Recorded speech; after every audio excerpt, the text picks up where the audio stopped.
My name is Donna Walsh, and I'm the Chief Executive Officer at the International Bureau for Epilepsy, or IBE. It's a real pleasure for me to address today's meeting and to present to you the results of our Global Epilepsy Needs Study, which I hope will contextualize some of the discussions to come over the course of the day. To begin, I would like to introduce you to IBE. We are a global organisation. We have 160 member organisations, which we call chapters, in over 110 countries worldwide, covering all 7 regions of the World Health Organization.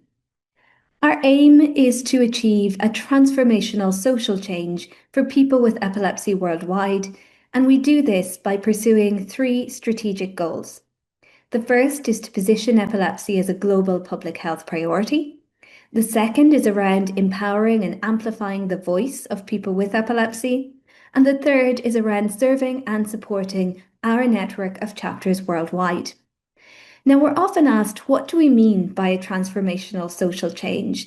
And this is a question that we've also been reflecting on ourselves within IBE. For us, it's really important to understand what matters most to people with epilepsy, and that's why we embarked on a groundbreaking new initiative, the Global Epilepsy Needs Study. Our aim was simple. We wanted to identify the current global, unmet, everyday needs of people with epilepsy beyond seizures. Now, before we started our study, we conducted a rapid literature review. And what we saw was that what is usually documented when it comes to the needs of people with epilepsy is referring to seizures, seizure burden, seizure frequency, seizure duration. And of course, this is hugely important because seizures play a huge role in the quality of life of people with epilepsy. But we all know that epilepsy is more than just seizures.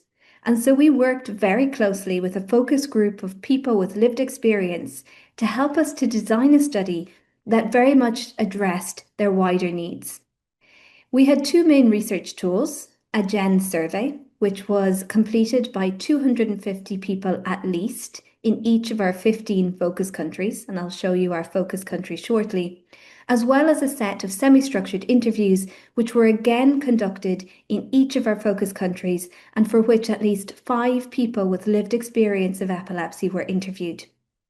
We engaged a UK-based research organisation called Medipace to ensure that we developed a scientifically robust methodology. They supported us with ethics approval, data protection agreements, and an expert advisory board, a multi-stakeholder group that really did provide their professional expertise and experience to our work. And the results were validated by both our organisations at the local level and by a high-level validation group. Those who participated in the study were either 18 years old or over. Those under 18 caregivers were invited to take the survey on their behalf. And we were really looking to understand the needs of people with epilepsy themselves. So we did not collect caregiver experiences, and those caregivers that did participate were replying on behalf of the individual they cared for. We believe that the co-creation process we undertook as IBE in designing the Global Epilepsy Study allowed us to really create an instrument that captured the most meaningful insights possible. This is a quote from one of our survey participants who wanted to thank IBE for designing what they called an amazing survey. They said, "Every question I answered was like you knew my struggles personally, and it was very emotional."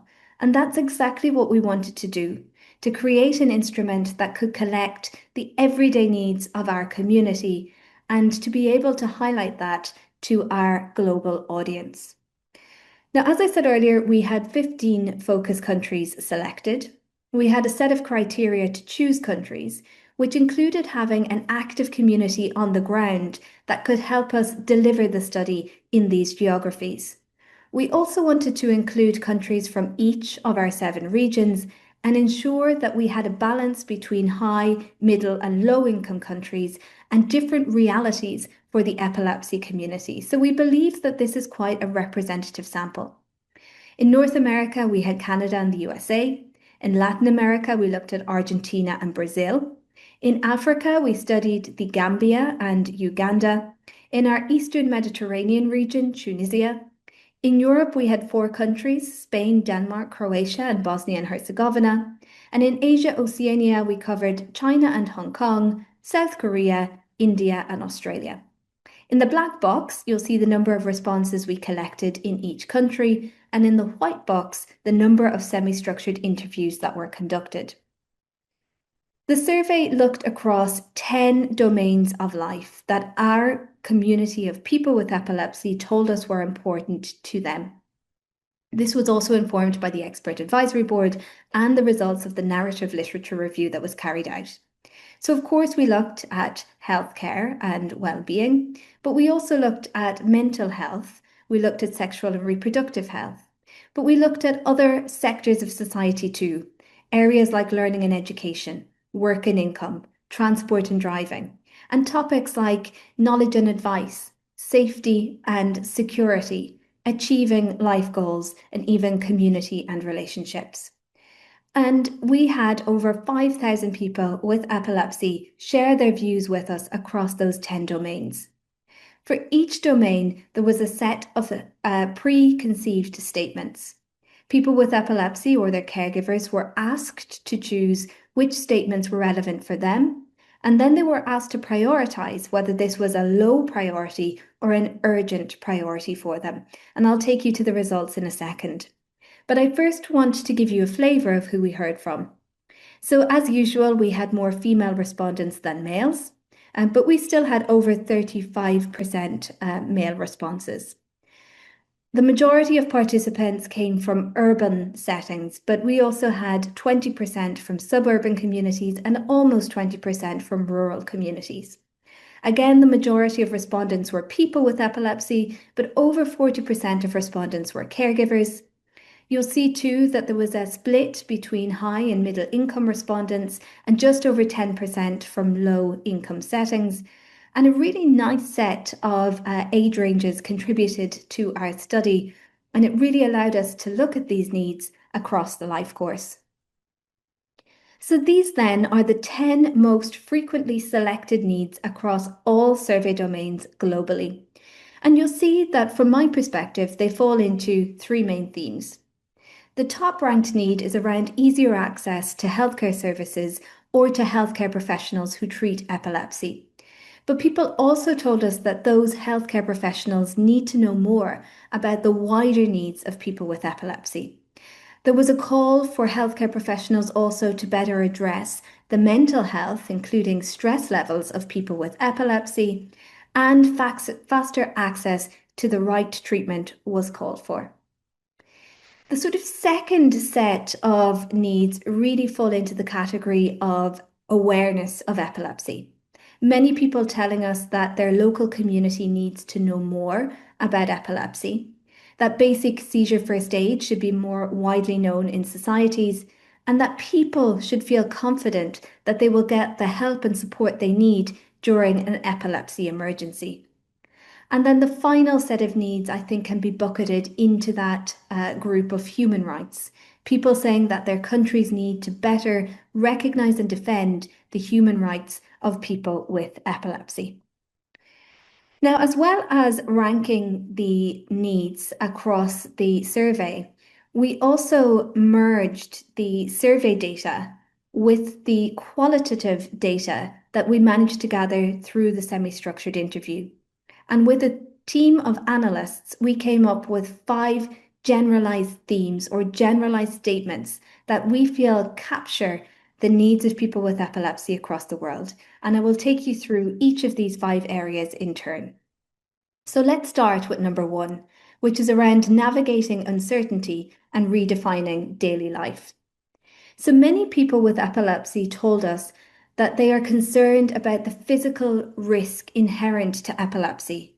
Will I be hurt if I have a seizure in public? Will I be safe if I have a seizure in the community? and the emotional uncertainty and psychological strain that that brings. Because of this, people with epilepsy often see barriers to their participation in everyday activities and in social recreational settings.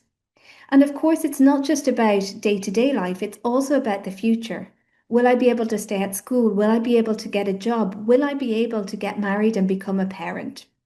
And you can see here that we've included a number of key insights which show that actually women feel this physical and emotional risk more so than men. And there's a quote from an older female in China who says, "When I first found out about my condition, it felt as if a heavy boulder had been placed on my heart, creating an immense psychological burden." And those sentiments were echoed by people who spoke to us across the study. Moving on then to number 2, which is a related theme focused on living with risk, social exclusion, and misunderstanding.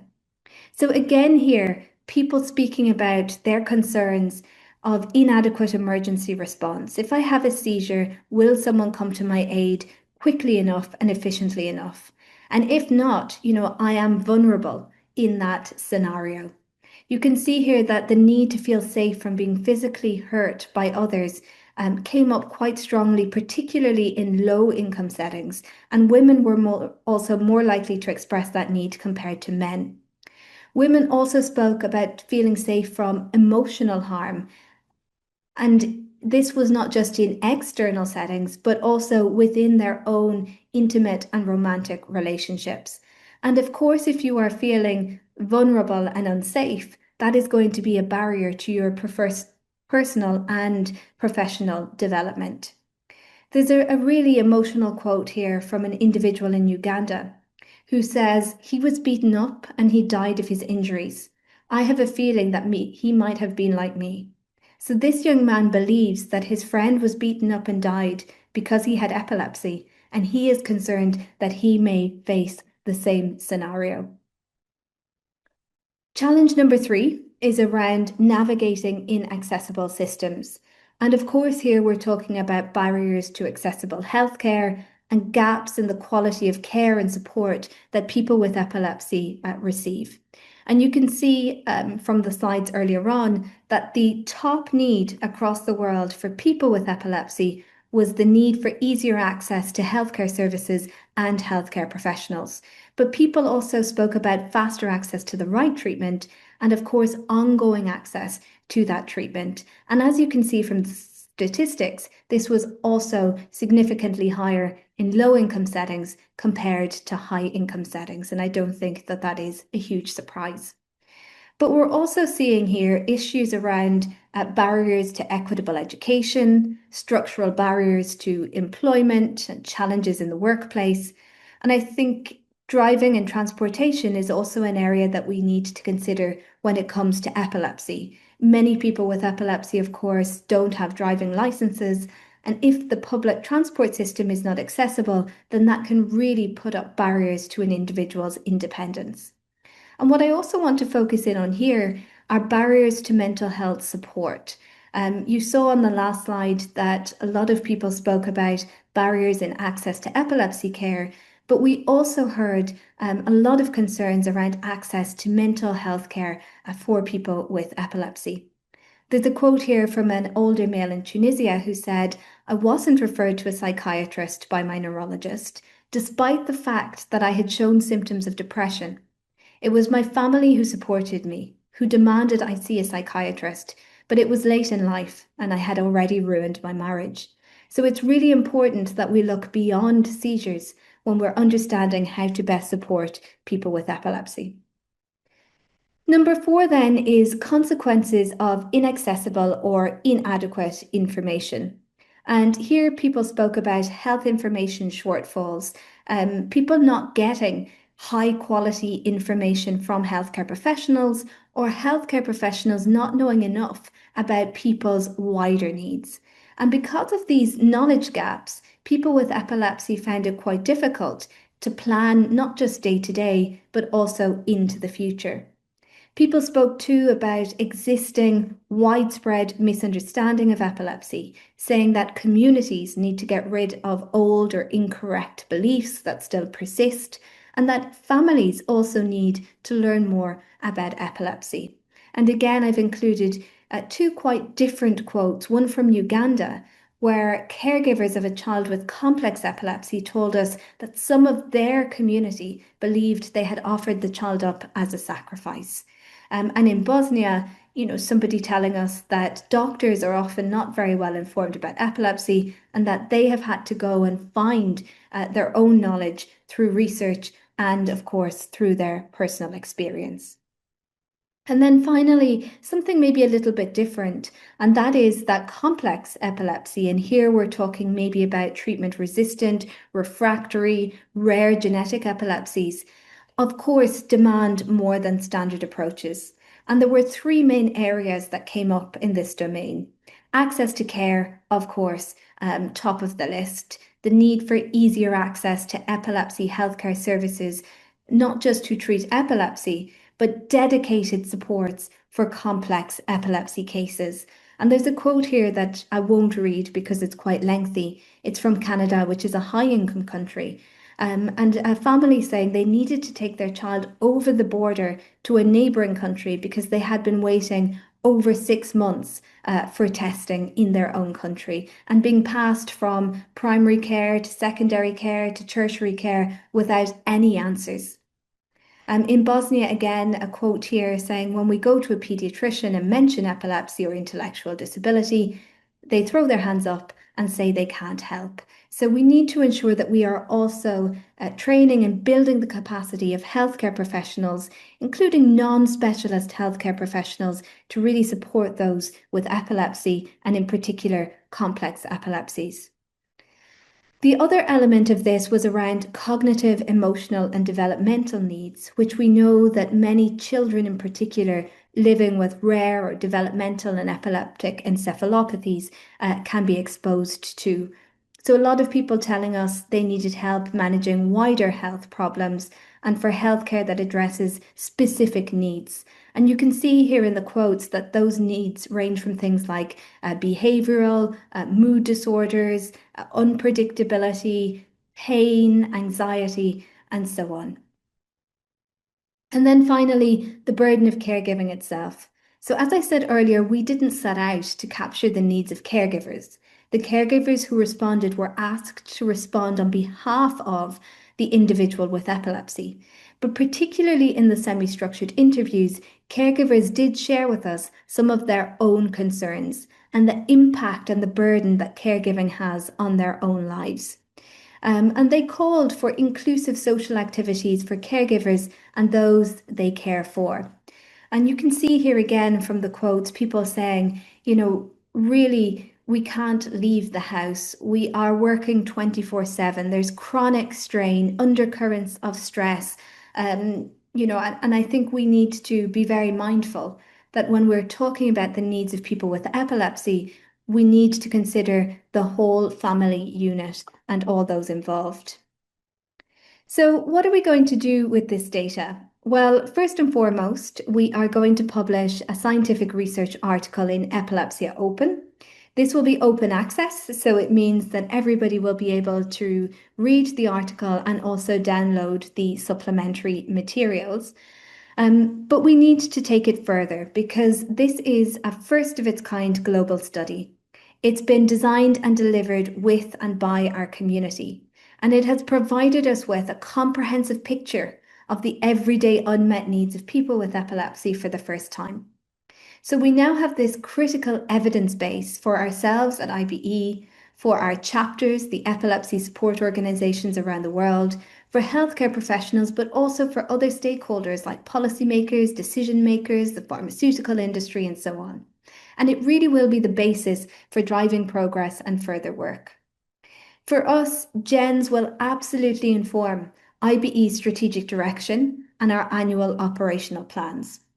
The work that we do currently at IBE falls into these 4 action areas: knowledge creation and exchange, and GENS is an example of exactly that.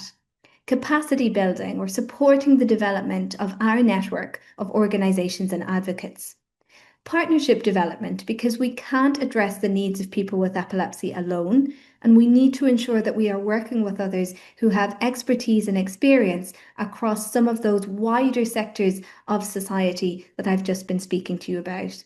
And of course, awareness raising and advocacy for change. So what does that look like in practice? Let's take a look at capacity building. So at IBE, we have a global exchange. It's housed within our IBE Knowledge Hub, which is a platform that brings together our network of organizations from across the world. And we have shared learning groups within this hub. Each of the shared learning groups is initiated with a webinar where we bring together chapters who can share best practice and engage in peer-to-peer learning and support. And we will ensure that each of those webinars in the years to come is contextualized and grounded within the needs of epilepsy. And the best practice or case studies that are shared by our chapters are put forward as solutions that can help to address the needs of our community. Of course, we also need to meet and engage offline. And as IBE, we have been running chapter conventions regionally over the past number of years. Here's some pictures and the reports from Africa and from Asia, Oceania. And in each of these meetings, we have an opportunity not just to present the needs of people with epilepsy, but to discuss regional solutions that we can undertake together to address those needs. And of course, as you've seen, a lot of what we've heard from people with epilepsy is focused on the role that can be played by healthcare professionals. And so we need to ensure that the needs of people with epilepsy are integrated into opportunities for medical education, in our case through congresses. These are some pictures from the International Epilepsy Congress 2025, where we presented the early insights from GENS. This was the most well-attended session at the Congress, and we believe that if clinicians are exposed to the needs of people with epilepsy, then we can improve clinical practice. Of course, advocacy and awareness raising is absolutely essential. We now have an intersectoral global action plan on epilepsy and other neurological disorders. There is a specific strategic objective within that plan that calls on governments around the world to strengthen the public health approach to epilepsy. And our global epilepsy needs study can and should be used to inform how governments create policies, programs, and initiatives addressing the needs of people with epilepsy in their countries. WHO has a number of tools aimed at policymakers and decision makers, as well as other stakeholders, around how IGAP should be implemented. But as IBE, it's really important that we continue to equip our advocates and our organizations to ensure that any implementation is meaningful and that any actions address the needs of people with epilepsy. And so we have developed this suite of tools that our community can use to make noise and to raise awareness of the needs and the solutions that we want to see being put forward at both a regional and national level. And we will continue to use platforms like International Epilepsy Day or our 50 Million Steps campaign, not just to raise awareness, but to encourage the community to come together and to commit to take action to address the needs that we have captured through GENS. As I said earlier, partnership development is essential. IBE is a small global organization. We don't have the resources to be able to run or to fund projects or initiatives across the world, targeting all of the needs that have been communicated to us by our community. But we can use our global platform to raise awareness and to advocate for change.